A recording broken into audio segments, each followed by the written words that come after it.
He must replace the pump. The pump has failed.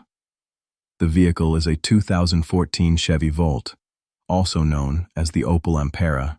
Duncan is the furry companion who will make this task less devastatingly isolating. He must remove the wheel. Loosen the wheel bolts while the car is still on the ground, but do not remove them. Get your jack. Get ready. We are now going to jack it. With caution, align the jack under the car at a safe jacking point, and then jack it. Now you can completely remove the wheel bolts and the wheel.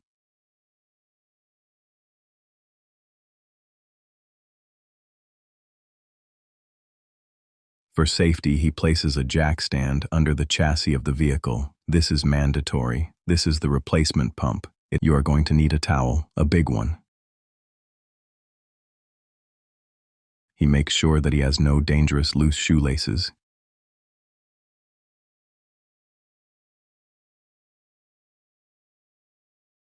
He must now remove the fender liner, which also extends under the front of the vehicle.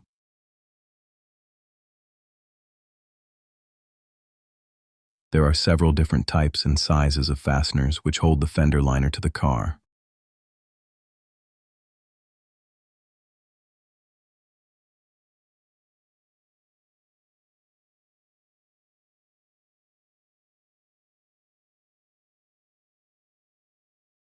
Fender liner removal continues above.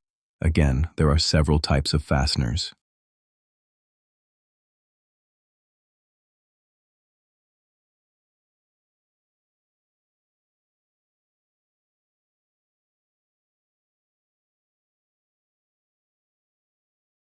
Unclipping the front fender liner from the rear fender liner is a difficult task.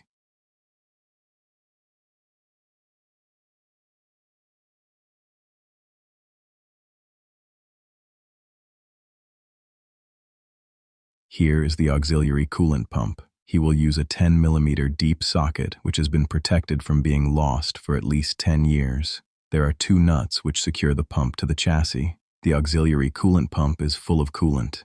Use clamps to block off the 2 coolant hoses that lead to the pump so that excessive amounts of coolant do not spill onto the earth. This is where you need to have your towel ready. Special pliers for the spring hose clamps are worth the small investment. Normal pliers can work, but the process is arduous and fraught with uncertainty. The electrical connector must be removed in order for the pump to be installed upon, or removed from the 2 studs. He struggles. The hoses are stuck on the pump.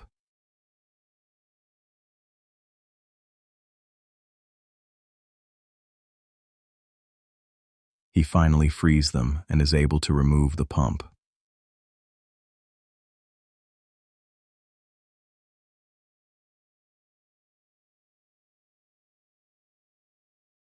The replacement pump is oriented.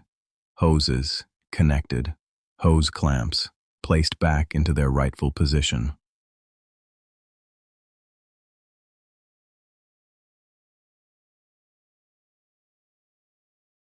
Clamps on the coolant hoses to prevent coolant leakage are removed.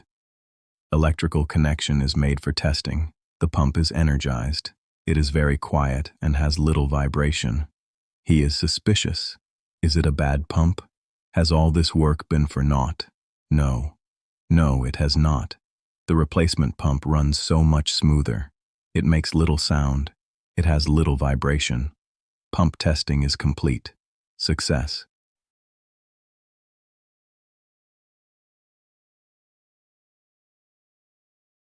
He will leave the fender liner off for up to 2 days to make sure the pump is not leaking.